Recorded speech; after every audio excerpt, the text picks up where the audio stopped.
धर्म तीर्थ करेभ्योस्तु स्यादिभ्यो नमो नमः। वृषभादि महावीरान्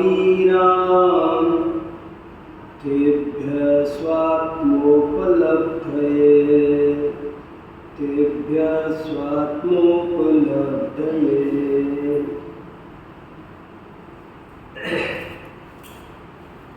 अभी मैंने जो ये मंगलाचरण का श्लोक पढ़ा है वो एक हमारा बहुत प्रसिद्ध ग्रंथ है लघीअस्त्र। ये उसका मंगलाचरण का श्लोक पढ़ा है और वो इसलिए पढ़ा है कि आज मैं थोड़ा सा स्वाध्याय आपके साथ इस ग्रंथ का ही करना चाहता हूँ। अभी मैं 3 दिन बड़ौत में रहकर आया हूँ। वहाँ पर आचार्य विशुद्ध सागर जी महाराज का संघ है और 3 दिन इसी ग्रंथ पर विद्वानों की गोष्ठी चली है। लगभग 20 बड़े बड़े देश के विद्वान वहाँ आए और सुबह 8 बजे से 11 बजे तक 3 घंटा सुबह और दोपहर में 2 बजे शुरू होती थी, वो करीब 5:30 पौने 6 तक वो चलती थी। रोज 6-6.5 घंटे तक विद्वान लोगों ने इस ग्रंथ का खूब स्वाध्याय किया, इस पर लेख लिख कर लाए। तो ये क्या ग्रंथ है मेरे चित्त में बहुत घूम रहा है और बहुत आनंद आ रहा है। तो मैंने सोचा आज का आनंद आपके साथ में इस ग्रंथ पर ही हो जाए। सब तरह से बहुत अच्छा लगा भाई, और बातें भी बहुत अच्छी लगी भाई। महाराज के प्रवचन सुने, उनमें भी बहुत अच्छी अच्छी बातें आती थी। बहुत आध्यात्मिक प्रवचन करते थे और कई बातें आत्मा को जानना क्यों जरूरी है, अध्यात्म ग्रंथों को पढ़ना क्यों जरूरी है, ये सब बहुत अच्छे से समझा रहे थे। और बहुत सारे नई उम्र के साधु भी सब शांति से अपनी साधना आराधना में लगे हुए हैं। कोई भी किसी चक्कर में हमको वहाँ पर नहीं दिखाई दिया।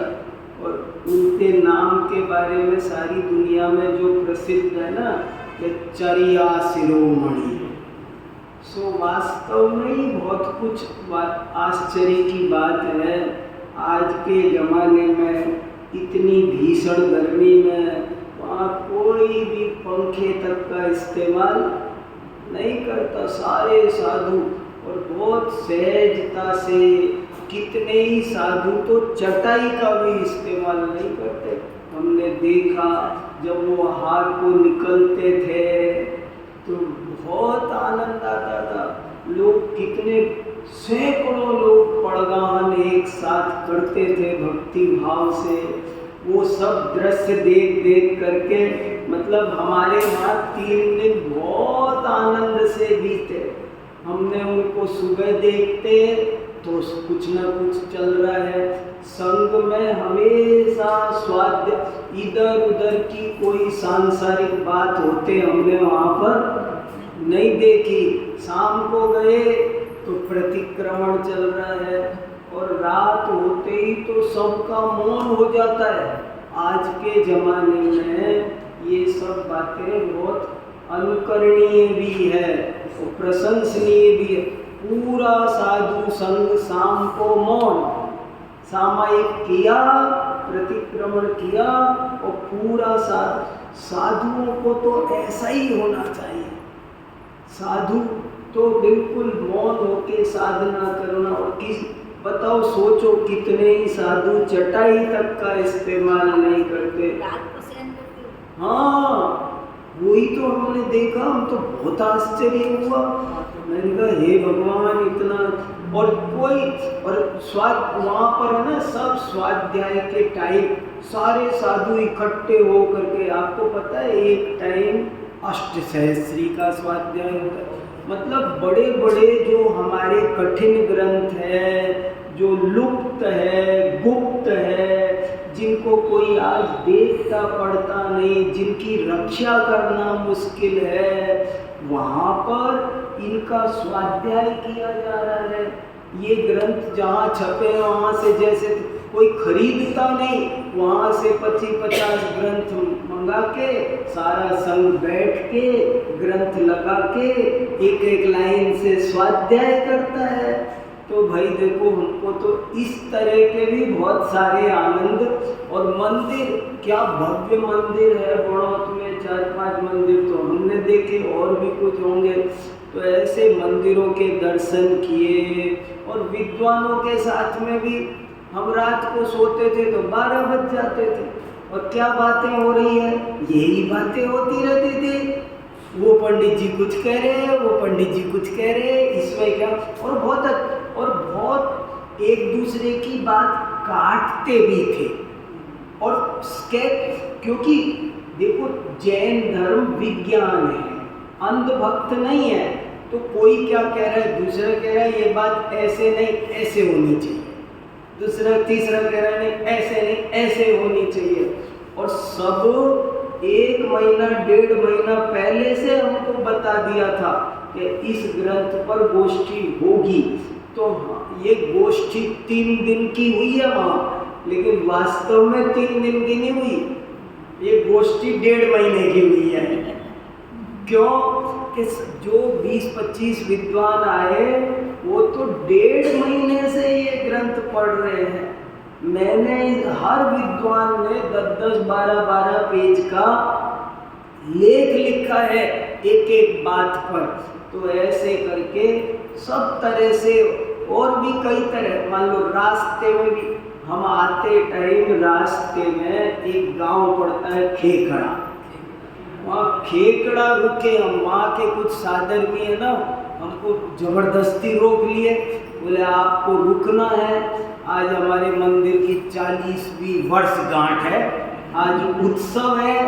हमने कहा अब तो हम जा रहे, नहीं आज तो रुकना ही पड़ेगा, आज हमारे यहाँ बहुत कार्यक्रम है। हमको रोक लिया, हम रुक गए, इतने प्यार से रोका तो हम भी कहाँ मना करने वाले थे, हम रुक गए, खुशी खुशी रुक गए।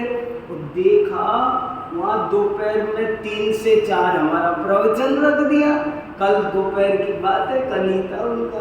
तो 3 से 4 प्रवचन भी हुआ, और वहाँ पर हमने उनको देखा करा, तो वहाँ करीब 20 लोग ऐसे हैं जो मंदिर में रोज 5 घंटा स्वाध्याय करते हैं। कितना? 5 घंटे रोज, डेली। सैटरडे संडे नहीं, अपनी सी तरह सोमवार नहीं बैठते नहीं आपकी गलती नहीं, वो तो मेरी कमी है, हाँ नहीं, पर मुझे ताज्जुब हुआ कितना। मैंने उनसे पूछा 5 घंटे कैसे बैठते हो? सुबह 1.5 घंटा स्वाध्याय, शाम को 1.5 घंटा, और दोपहरी में बोले सब फ्री होते 2 घंटा स्वाध्याय। और इतनी बढ़िया जिनवाणी की अलमारियां सजा रखी है, और बोले हम तो 40 साल से स्वाध्याय चलता है, हमने 50 ग्रंथों का स्वाध्याय कर लिया आद्योपान शुरू से अंत तक, और सब ने डायरी बना रखी है, क्या क्या सुनते हैं वो लिखते हैं उसमें। तो हमको उसमें भी बहुत आनंद आया। देखो, साधर्मी को देख करके अपने को भी प्रेरणा मिलती। जब हमने देख बहुत सारी महिलाएं वो 5-5 घंटे स्वाध्याय में, बोले सब काम निक जाता है, उनका तुम घर गृहस्थी, बोले सब वो तो जितना टाइम दे दो उसको कम है। बोले हमने तो समय निकाल करके, हम तो साहब कुछ भी हो जाए 5 घंटा रोज स्वाध्याय करते हैं। तो हमने कहा भाई बहुत खुशी हुई हमको, तो उसकी भी खुशी हुई। ऐसे करके और भी बहुत सारी बात है, पर मैं अब आपको थोड़ा सा वहाँ 3 दिन जो स्वाध्याय चला, उस ग्रंथ का नाम है लघी अस्त्र, उसके बारे में कुछ बता, आपको पता तो चले ना। अपना ये जिस ग्रंथ पर इतनी चर्चा हुई, वहाँ बहुत लोग कहते थे महाराज के प्रवचन में तो लोग बहुत आते हैं ना, हॉल भर जाता था। और कल इतवार था, कल तो बहुत भीड़ थी। मगर सब कहते थे अरे हमने तो लगी अस्त्र का नाम ही नहीं सुना। लोग, और ये लगी अस्त्र आज से 1300 साल पहले लिखा है। किसने लिखा है? अकलंकाचार्य ने। अकलंकाचार्य की कहानी तो सुनी होगी, अकलंक निकलंक। अकलंक निकलंक कैसी, कितनी रोंगटे खड़े कर देने वाली कहानी है। राजा के बेटे थे, राजा लघुहव्य, मान्यखेड़ के मलखेड़ महाराष्ट्र में जगह है, वहाँ एक राजा था लघुहव्य। कब? आज से 1300 साल पहले।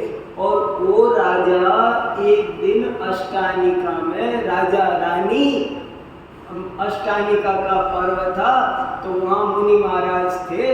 तो मुनि महाराज से कहा महाराज जी हमको अष्टानिका के दिन ब्रह्मचर्य दे। तो ब्रह्मचर्य ले रहे थे, तो ये अकलंक निकलंक छोटे छोटे बच्चे थे जरा से। तो बोले, जब दोनों ने ऐसे प्रतिज्ञा ली तो तुम भी प्रतिज्ञा लो, हाथ जोड़ो, महाराज जी के हाथ जोड़ो, तुम भी प्रतिज्ञा लो। तो इनने भी प्रतिज्ञा ले ली। जब ये 20 साल के हुए, 15 साल के, तो माँ बाप ने कहा शादी करो। बोले कैसी शादी? आपने तो हमको ब्रह्मचर्य दिलवाया था। बच्चे कह रहे हैं आपने तो हमको अरे ब्रह्मचर्य तो हमने लिया था, तुमको थोड़ी दिलाया था। नहीं, आपने कहा था तुम भी लो, हमने भी लिया था, महाराज जी से ब्रह्मचर्य लिया था। अरे ऐसे कैसे? और लिया भी था तो वो तो अष्टानिका का था, हो गया, अब मजाक नहीं करते, शादी करो चलो। नहीं, हम शादी नहीं करेंगे, हमारे मन में नहीं था 8 दिन का, आपको पता होगा 8 दिन का। हमने 8 दिन का, हमने तो नहीं माइंड किया, हमने बोला ही नहीं 8 दिन का। हमने तो कहा हम तो ब्रह्मचर्य ले रहे, तो हमने तो जीवन भर का लिया। हम देखो सज्जन जीव, विशुद्ध परिणामी जीव, जो बात समझ में आ गई सो समझ में आ गई। तो बोले हमने तो ऐसा ब्रह्मचर्य लिया है और अब ये जन्म हमको आत्म साधना के लिए, धर्म की प्रभावना के लिए लगाना है, तत्व ज्ञान करने के लिए और किसी काम के लिए। हमने जन्म जन्म में सब काम किए, पर हमने कभी ये जिनवाणी नहीं पढ़ी, सो हम तो जिनवाणी पढ़ेंगे। और उस जमाने में आपको ताज्जुब होगा, उस जमाने में बौद्ध धर्म का तेजी थी, वो जरा टॉप पे चल रहा था। उस समय वो माहौल तेजी से था और पढ़ाने वाले गुरुकुल भी, पढ़ाने वाले विद्यालय भी उस समय बौद्धों के, जैसे आजकल क्रिश्चियनों की स्कूल ज़्यादा होते हैं ना, ऐसे उस जमाने में जितने भी गुरुकुल होते थे वो बौद्धों के गुरुकुल होते थे। और बौद्धों के गुरुकुल में जैन बच्चे को पढ़ने की मनाही थी, नहीं पढ़ा सकते। और नालंदा में वो गुरुकुल चल रहा था, तो वो वहाँ से पढ़ने आए। कौन? अकलंक निकलंक। और वो पढ़ने आए तो कैसे पढ़ने आए? अपनी पहचान छुपा के, क्योंकि ये कह दे कि हम जैन हैं तो एडमिशन ही नहीं मिलेगा। इसलिए पढ़ना है हमको, तो संस्कृत, प्राकृत, व्याकरण से तो सब सीखना है ना, तो भर्ती हो गए और वहाँ पर चुपचाप पढ़ते रहे। पढ़ते समय एक दिन उनके गुरुजी जैन धर्म के बारे में कुछ पढ़ा रहे थे बोर्ड पर, और पढ़ाते पढ़ाते उनको वो श्लोक पूरा आया नहीं, भूल गए, आधा श्लोक आया, याद नहीं आ रहा उनको। वो आधा श्लोक लिख करके वो रुक गए, समझ में नहीं आया। तो वो बोले अभी 1 मिनट में आता हूँ। वो 2 मिनट पीछे गए, इतने में अकलंक ने उठ कर गए। तो गुरुजी आए, ये किसने पूरा किया? ये किसने पूरा किया? लगता है यहाँ पर कोई बच्चा जैन है। अब कोई नहीं बता रहा, सन्नाटा छाया हुआ है, क्योंकि बताने में तो दिक्कत है, अभी कुछ नहीं बताया। लेकिन गुरु जी का माथा कि यहाँ पर कोई न कोई छुप करके जैन बच्चा रहता है। तो उन्होंने सोचा पता किया जाए, कैसे पता करे। पूछा, तू जैन है? नहीं। तू जैन है? तू जैन है? सबसे पूछ लिया, सबने कहा नहीं हम तो नहीं। तो आखिरकार उन्होंने एक तरीका अपनाया कि रात को जोर से डर लगे ऐसी आवाज कर रही। रात को जहाँ हॉस्टल में, गुरुकुल में बच्चे सो रहे थे अपने अपने कमरे में, और 2 बजे जोर से कोई डरावनी आवाज करी। सारे बच्चे घबरा करके उठ गए और अपने अपने भगवान के नाम लेने लगे, और सबके दरवाजे के बाहर एक एक पहरेदार छोड़ दिया। सुनना ही बच्चे क्या करते हैं। तो वो जब जैसे ही आवाज हुई तो और बच्चे तो बोलने लगे, बुद्धम शरणम गच्छामि, संघम शरणम गच्छामि, ऐसे बोलने लगे सब। उनका ये मंत्र है। और इनके बाहर ये डरे कि ये नमो अरिहंताण ये बोलने लगे। गार्ड ने पकड़ के बता दिया, बोले साहब ये है। इससे पहले एक घटना और हो गई। पहले उन्होंने एक प्रयोग और किया था।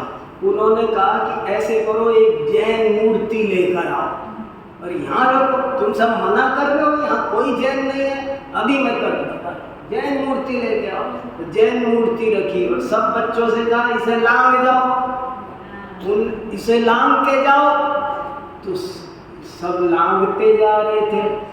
अब निकलंक ने अकलंक से पूछा, निकलंक छोटा था, निकलंक ने पूछा अकलंक से, भाई साहब अब क्या करें, ये तो काम अपन नहीं कर सकते, मूर्ति को थोड़ी लांगेंगे। बोले तू मेरे पीछे लगा रहे लाइन में, जो मैं करूँ ना वो तू कर देना, तेरे आगे मैं हूँ ना, चिंता मत कर, मैं कोई उपाय निकालूंगा। तो बोले ठीक है। तो जब सब लांग गए, अकलंक की बारी आई, तो अकलंक ने अपने जेब में से कोई रुमाल सा, कोई कपड़ा सा, कोई धागा सा निकाल करके मूर्ति पर डाल दिया और डाल के लांग गया। वो निकलंक भी लांग गया। फिर अब हमारी जैन मूर्ति थोड़ी बची। अब परिग्रही हो गए ये भगवान। परिग्रही भगवान जैनों के होते नहीं है। तो वो निकलंक भी लांग गया। और फिर गुरुजी देखने लगे क्या बात है, ये तो सबके सब लांग गए, है तो सही कोई जैन, पर ये क्या बात है, सब लांग गए। फिर देखा तो वहाँ पर वो कपड़ा मिल गया, धागा मूर्ति पे यहाँ जा।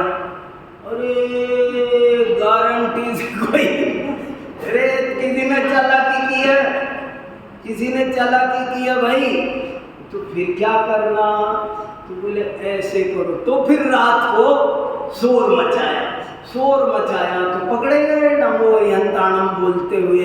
अब क्या पकड़, अब कैसे छुपे? तो बोले इनको पकड़ो। और ये छुप करके पढ़ रहे थे, सो वे भाग लिए गुरुकुल छोड़ करके। गुरुकुल छोड़ के भागे तो उनके पीछे पीछे 2 हथियार लेकर, नंगी तलवार लेकर के भेज दिए 2 सैनिक, जाओ पकड़ में आए तो पकड़ के ले आओ, नहीं पकड़ में आए तो मार डालो। वो भागते जा रहे थे आगे आगे, ये पीछे पीछे भागते जा रहे थे। रास्ते में कहीं कोई धोबी कपड़े धो रहा था। वो धोबी कहने लगा क्या हो गया, क्यों भाग रहे हो ऐसे डरते डरते? अरे राजा के सैनिक आ रहे हो। वो भी भाग लिया। वो आओ देखा न ताओ समझा न कुछ, वो भी भाग लिया। 3 हो गए। अब अकलंक निकलंक ने कहा कि अपन मारे जाएंगे आज, कोई तो एक ही बच जाओ, नहीं तो ये जिन धर्म की बात दुनिया तक कैसे पहुंचाएंगे, जिसके लिए अपन ने बचपन से संकल्प किया है, वो कैसे काम चलेगा? तो उनमें थोड़ी देर बहस होती रही। भाई साहब आप बच जाओ, नहीं नहीं तू बच जा, निकलंक के तू बच जा, अकलंक के तू छुप जा। आखिरकार अकलंक को निकलंक ने कहा कि आप बड़े हो और आपको ज्यादा बुद्धिमान हो। अकलंक को कोई भी बात एक बार में याद हो जाती थी। कोई भी श्लोक पढ़ते थे, आप उनको भक्तामृत सुनाओ तो बस एक बार सुनने से पूरा केस, इतने बुद्धिमान थे, एक बार में याद हो जाता था। और निकलंक को 2 बार सुनने से याद होता था। तो निकलंक ने कहा भाई साहब आपसे ज़्यादा प्रभावना हो सकती है, इसलिए आप छुपो जल्दी। और उनको छुपा दिया और वो निकलंक को और वो धोबी को वो सैनिकों ने मार। देखो हमारे पूर्वजों ने जान की बाजी लगा लगा करके जिनवाणी पढ़ी और फिर कैसे उन्होंने ग्रंथ लिखे, इनके उपकारों का बदला अपन तो कह भी नहीं पाते। मैं तो हिम्मत रख करके कह रहा हूँ, कहा नहीं जाता, मन भर आता है। ऐसे ऐसे त्याग बलिदान के बल पर पे टोडरमल जी ने कितना बड़ा बलिदान दिया, कितने लोगों ने बलिदान दिया, तब जाके ये जिनवाणी हमको मिली है। मैं खेकड़ा में कह के आया, सबसे महत्वपूर्ण है स्वाध्याय की रुचि, और वो आपको लग गई है, इसको बहुत संभाल के रखना, क्योंकि संसार का किनारा नजदीक आ गया है। तो वो सब ऐसे ऐसे घटना हुई। बाद में अकलंकाचार्य ने दीक्षा ली, मुनि बने, और मुनि बन करके उन्होंने कई ग्रंथ लिखे, और उन ग्रंथों में कोई टीका भी है और कोई ओरिजिनल भी है। जैसे उन्होंने एक तत्वार्थ सूत्र की बहुत बढ़िया टीका लिखी है। किसने? अकलंकाचार्य ने। उस टीका का नाम है राजवार्तिक। राजवार्तिक टीका लिखी। तत्वार्थ सूत्र की बहुत बढ़िया टीका है, गजब की टीका है। गणेश प्रसाद वर्णी कहते थे, जिसने तत्वार्थ राजवार्तिक पढ़ लिया उसे अब कोई ग्रंथ पढ़ने की जरूरत नहीं है। कहते थे अब उसे कोई ग्रंथ पढ़ने की जरूरत नहीं है, इतना बढ़िया महान ग्रंथ। तो तत्वार्थ राजवार्तिक लिखा उन्होंने। इसके अलावा उन्होंने एक ग्रंथ आप्तमीमांसा की टीका लिखा। आप्तमीमांसा जो समंत भद्राचार्य ने 1800 साल पहले लिखा था, उसकी टीका लिखी। अष्टशती 800 श्लोकों की टीका है और बहुत इम्पोर्टेंट टीका है, वो लिखी उन्होंने। 2 तो उनके टीका ग्रंथ हैं। इसके अलावा उन्होंने एक ग्रंथ लिखा प्रमाण संग्रह।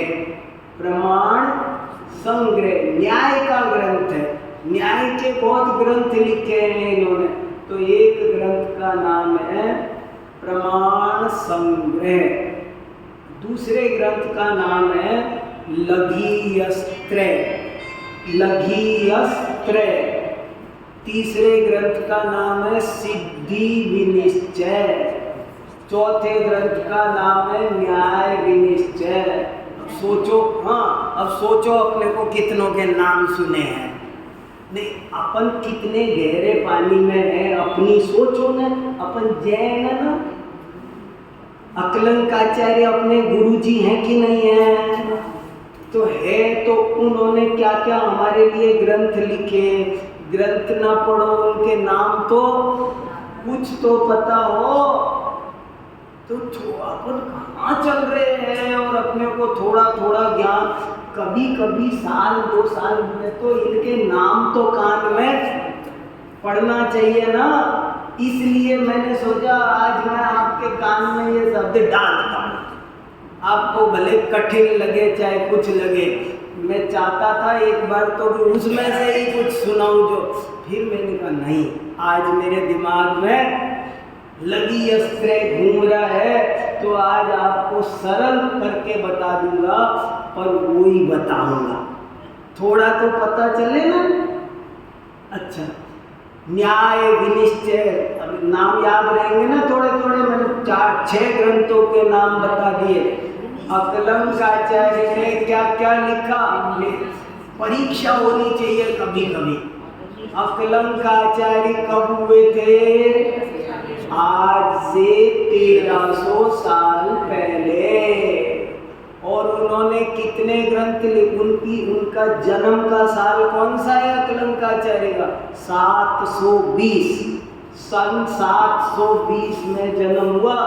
कितने दिन हो गए लगाओ हिसाब? 1303 साल हो गए। 1303 साल पहले उनका जन्म हुआ था। अब देखो ये सब भी अपने को पता होना चाहिए ना, दुनिया भर की बातें पता है और क्रिकेटर का इतिहास पता है, सिनेमा वालों के पता है, और हमारे आचार्यों के इतिहास भी तो हमको थोड़े थोड़े पता होना चाहिए कि कौन थे।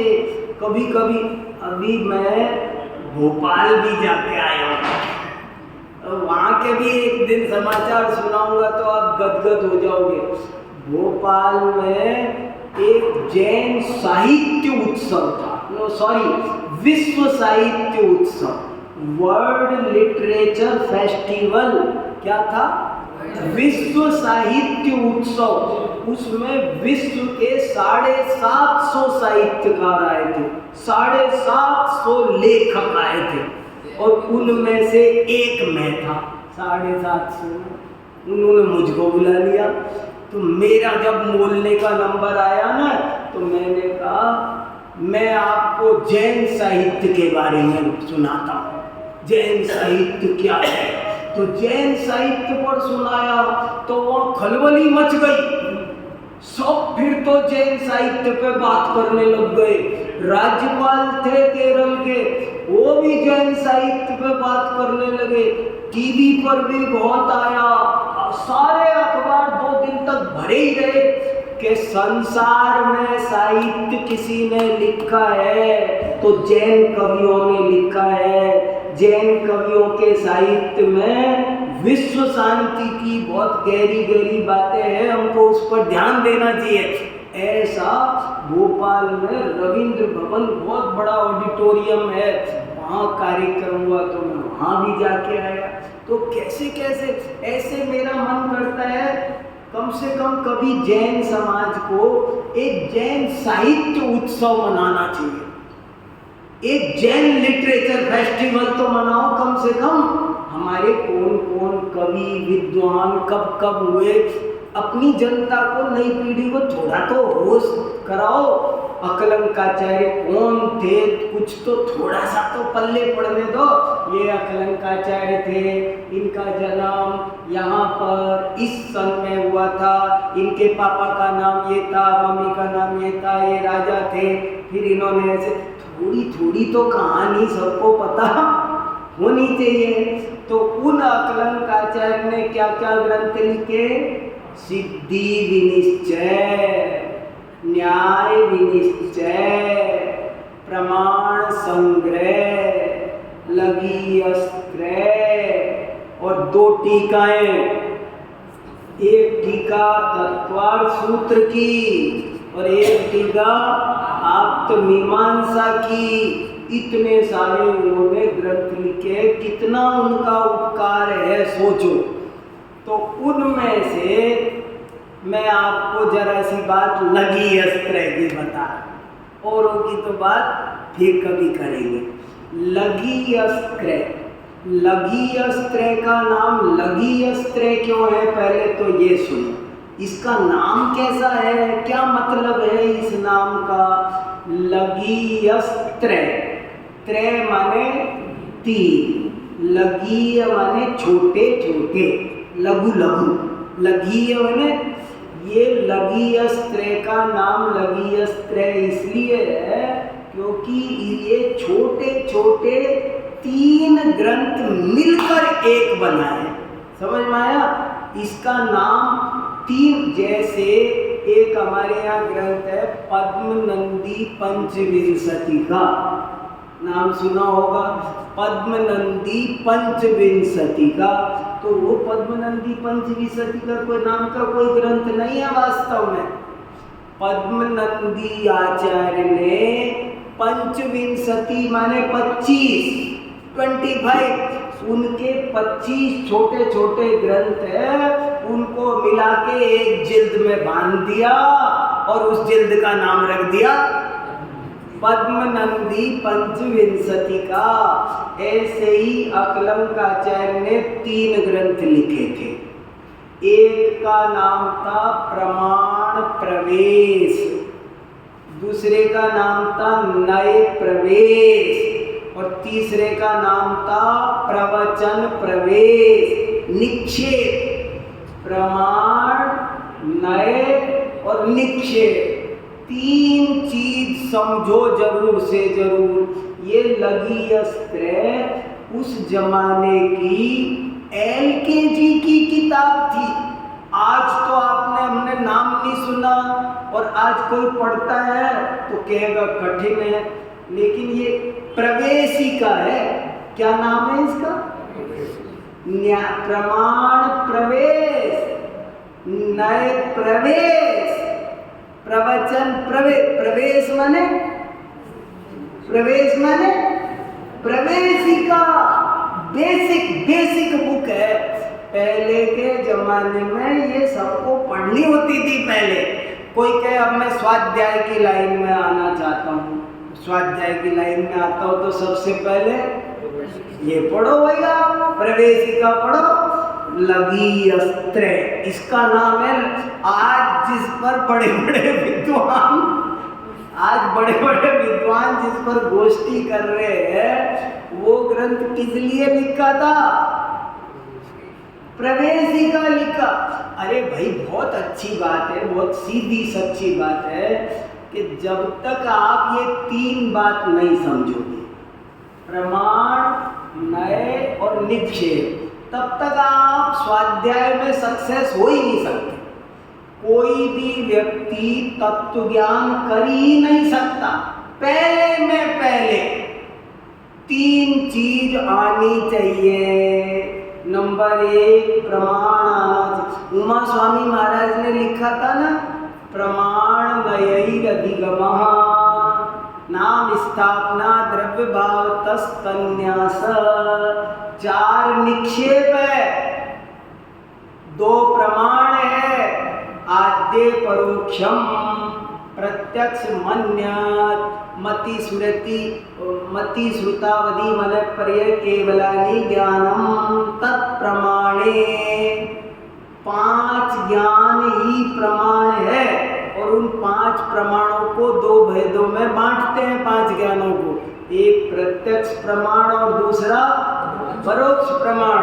और इन प्रमाण के प्रमाण है और प्रमाण का जो अंश है वो नय। प्रमाण और नय में क्या फर्क है?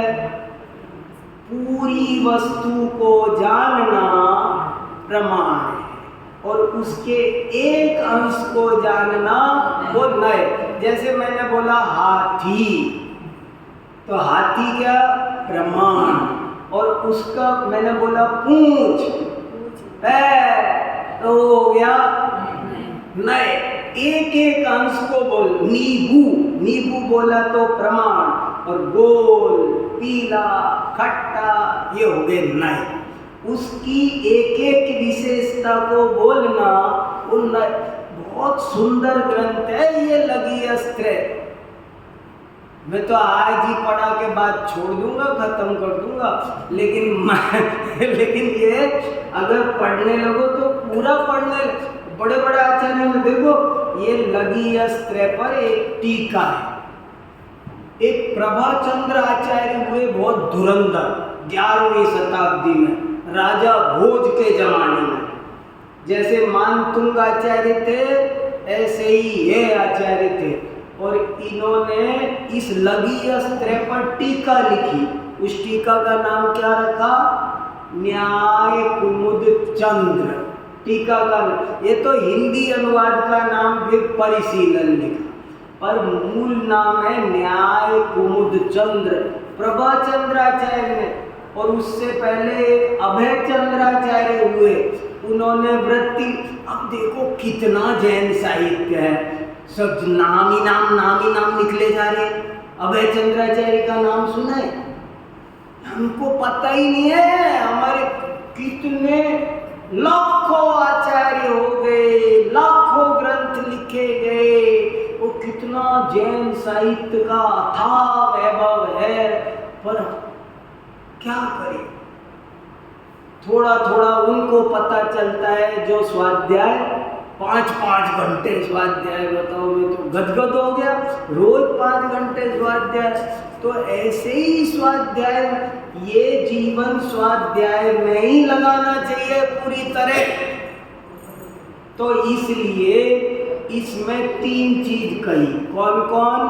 नंबर 1 प्रमाण, नंबर 2 नए, और नंबर 3 निक्षेप। प्रमाण माने पूरी वस्तु को जानना, नए माने उसके एक अंश को जानना। देखो एक बढ़िया उदाहरण देता हूँ, याद रखना। ये उदाहरण से चीजें याद रह जाती है, भ्रम नहीं होता। नए की क्या जरूरत है? प्रमाण से ही पूरी वस्तु जान लेंगे हम, नए की क्या जरूरत है? तो एक उदाहरण याद रखना बहुत अच्छा। आप ऐसा समझो कि हमें हाथी तोलना है, और हमारे पास में हाथी तोलने लायक तराजू नहीं है। हमारे पास तो वही तराजू है, 10 किलो तोल लो, ज़्यादा से ज़्यादा 5 किलो, 10 किलो तोल सकते हो, और हाथी तोलना है। अब कैसे तोलोगे बताओ? समझ में आया? नए की क्या जरूरत है, इसका मैं उदाहरण दे रहा हूँ आपको।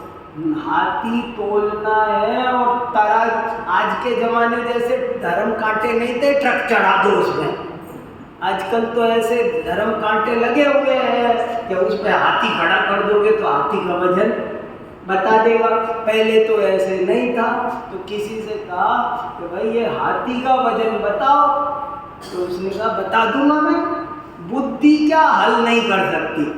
बुद्धि हर समस्या को सुलझा सकती है। निर्मल बुद्धि बड़े से बड़ी समस्या को चुटकियों में सुलझा देती है। आज हम यूनिवर्सिटी में ये भी चर्चा कर रहे थे बहुत, कि कैसे निर्मल बुद्धि कैसे हो, और वो निर्मल बुद्धि कैसे बड़ी से बड़ी समस्या को आसानी से सुलझा देती है। वो पढ़ो श्रेणिक चरित्र, अभय कुमार के पास में भेजा कि ये पिंजरे में शेर है, और पिंजरा खोले बिना निकालना है, और नहीं निकालोगे तो तुम सारे गांव वालों को फांसी पर चढ़ा दिया जाएगा। क्या हुक्म भेज दिया? बोले पिंजरे में से हाथी निकालो। तो राजा श्रेणिक का बेटा था अभय कुमार, उसने कहा चिंता मत करो, मैं निकाल दूँ। तो बोले वो पहचान गया, तो उसने कहा मैं आपके ही सामने निकाल देता हूँ, बाद में कहोगे कोई चालाकी की। तो उसके राजा के सामने मोमबत्ती दिखाई, और तो मोम का शेर था, सारा पिघल के बाहर आ गया। बोले लो, बिना पिंजरा खोले तुम्हारा शेर बाहर। राजा परेशान। राजा उनको परेशान करने के लिए बहुत टेढ़ी टेढ़े काम बताता था। राजा ने एक बार काम भेजा, बोले मुझे जली हुई रस्सी चाहिए, बल लगे हुए होने चाहिए, बल नहीं बिगड़ना चाहिए, रस्सी चाहिए जली हुई। गाँव वाले परेशान, जली हुई रस्सी, बल लगे हुए कैसे भेजे? अभय कुमार ने चिट्ठी लिखी, तैयार है, मंगवा लो अपने आदमियों से। अरे उठवा भी नहीं सकते क्या तुम तो बुद्धि से हर समस्या का हल हो सकता है। तो ऐसे ही हाथी तोलना था। अब हाथी कैसे तुले? तो उसने कहा मैं तोलता हूँ। एक ने कहा, बोले लाओ हाथी को नाव में बिठा दो। हाथी को कहाँ बिठा दो? नाव में। नाव में हाथी को बिठाया और नाव को पानी में उतार दिया, और जहां तक पानी में डूब गई ना वो, वहां चौक से निशान लगा दिया। अब कब हाथी को निकालो बाहर, अब भरो इसमें पत्थर, किसमें? नाव में पत्थर भरो, और तब तक भरो जब तक वो चौक जितनी ना डूब जाए, उतने भरते जाओ। भर दिए। अब बोले अब पत्थर तोल लो 10-10 किलो। क्या क्या क्या क्या कमाल होता है। बुद्धि से हर समस्या का हल हो सकता है। बुद्धि होनी चाहिए सावधान। ये जो अपन कसाय करते हैं ना, इससे हमारी बुद्धि मंद हो जाती है। स्वस्थ बुद्धि हो तो बड़ी बड़ी समस्याएं सुलझा देती है। तो हाथी तोल, तो हम नए की जरूरत क्या है कि वस्तु अनंत धर्मात्मक है। वस्तु कैसी है? अनंत धर्म। और हमारा ज्ञान कैसा है? छोटी सी तराजू। वस्तु तो ऐसी है कि केवल ज्ञान में आए, और हमारा ज्ञान कैसा है? छोटा सा। अब इस छोटे से ज्ञान से वो केवल ज्ञान की वस्तु कैसे जाने? बोले नयों से जानो, इसने से ऐसी है, इसने से ऐसी है, इसने, फिर सबको जोड़ लेना। 10-10 किलो कंकड़ तोल लो और उनका जोड़ लगा देना, हाथी का वजन आ जाएगा। क्या गजब की बात है। तो ऐसे 3 चीज जानो, एक प्रमाण, एक नए और एक निक्षेप। 4 निक्षेप है। 4 निक्षेप है। नाम, स्थापना, द्रव्य और भाव। 4 निक्षेप है। क्या मतलब है इन 4 निक्षेपों का? एक तो किसी का नाम रख देना, उस पर कोई लॉजिक दिमाग नहीं मारना कि इसका नाम, किसी का नाम ज्ञानचंद है, ऐसे मत समझ लेना कि वही ज्ञानी होगा और बाकी सब अज्ञानी होंगे। ऐसे कुछ नहीं है। नाम तो कुछ भी होता है। नाम कालू राम हो सकता है आदमी गोरा हो, गोरेलाल जी काले हो सकते हैं, ज्ञानचंद अज्ञानी हो सकता है। इसमें क्या है? ये नाम में मत जाना। नाम तो होता है करोड़ीमल जी, होता नहीं छदाम्बी, नाम होता है छदामी लाल जी और होता है करोड़ों। तो ये नाम मात्र है, इसका नाम है नाम निक्षेप। केवल लोक व्यवहार चलाने के लिए जो नाम रख देते हैं वो नाम निक्षेप। स्थापना निक्षेप दूसरे का नाम है स्थापना निक्षेप। स्थापना निक्षेप का मतलब है कि कोई भी चीज को किसी दूसरी चीज में ये वो है ऐसा बुद्धि में थोड़ी देर के लिए बिठा के व्यवहार करना, वो स्थापना। जैसे शतरंज खेलते हैं, ये राजा है, ये रानी है, ये वजीर है, ये हाथी है, ये घोड़ा है, थोड़ी वो, मगर हमने थोड़ी देर के लिए खेल खेलने के लिए हमने एक चित्र बनाते हैं। कोई चित्र में, मूर्ति में उसको मान लेना, कोई राजा का चित्र है तो ये राजा है, ये पारसनाथ भगवान है तो ये पारसनाथ भगवान है कि वो है ऊपर वहां, ये क्या पारसनाथ भगवान? हाँ जी है।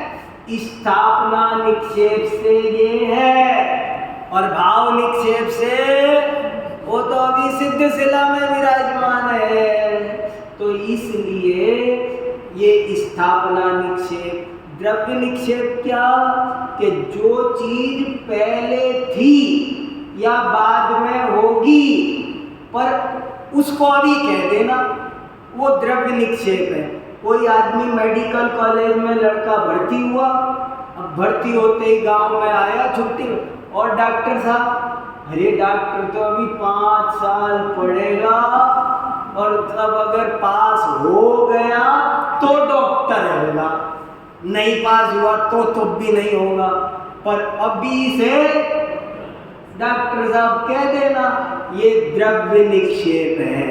और भाव निक्षेप क्या है? जिस दिन वो बनेगा, देखो किसी का नाम राजा रख देगा, कोई अपने कुत्ते का रख देता है, स्कूटर का रख देता है, तो ये क्या है, सब नाम निक्षेप। और किसी चित्र मूर्ति को राजा कहना स्थापना निक्षेप, और राजा के बेटे को राजा कहना वो द्रव्य निक्षेप, और जो सचमुच राजा है गद्दी पे उसका नाम भाव निक्षेप।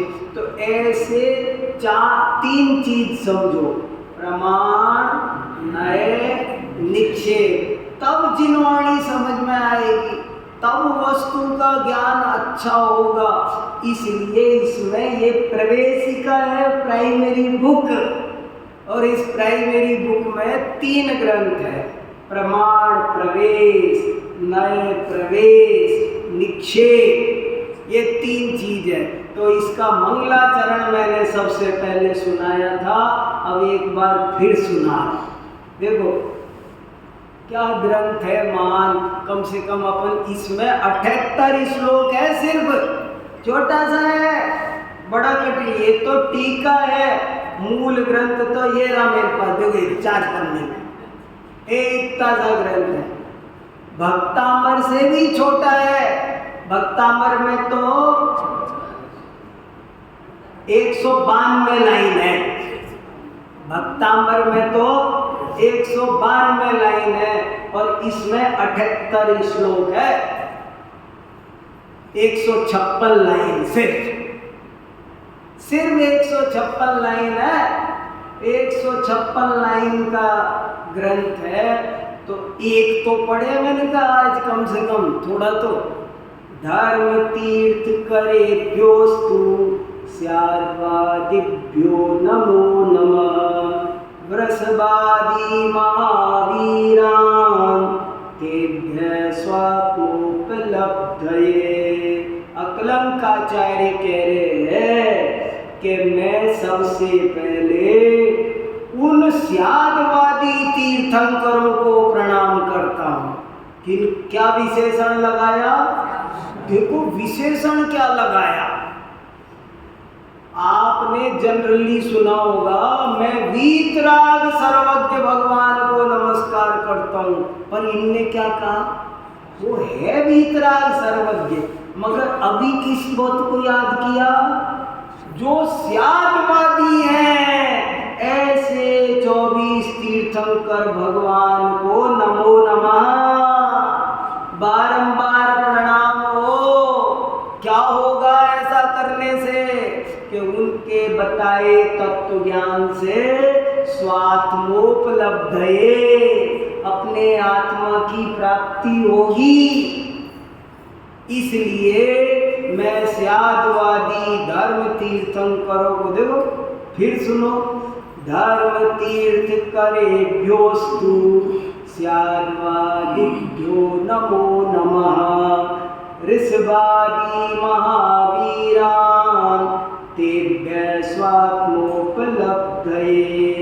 बहुत बढ़िया ग्रंथ है, ज्ञानमती माता जी ने भी अनुवाद किया है, हस्तिनापुर से भी छपा है, एक सुविधि सागर महाराज है, उनने भी छपा है। मैंने आपको आज ग्रुप पर भी भेजा है, थोड़ा सा तो देखना क्या है, कुछ तो जरा सा अपना रोकड़ खाता। पिताजी चले जाए तो पीछे से पन्ने पलटते हैं ना, देखिए डायरी में क्या लिखा छोड़ गए, कुछ खास बात तो लिखी छोड़ गए। पिताजी चले जाए तो देखते हैं, तो देखो डायरी में कुछ तो नहीं लिख गए, हमारे लिए कुछ लिखा है क्या, देखो तो सही, कहाँ रुपया रख गए, किसको दे रखते थे। तो ये हमारे धर्म पिताजी हैं, और ये ग्रंथ किसके लिए लिखे हैं, हमारे लिए। तो ये ग्रंथ थोड़े से पलट के तो देखो, थोड़ा थोड़ा नाम सुनने से ही कान पवित्र होंगे।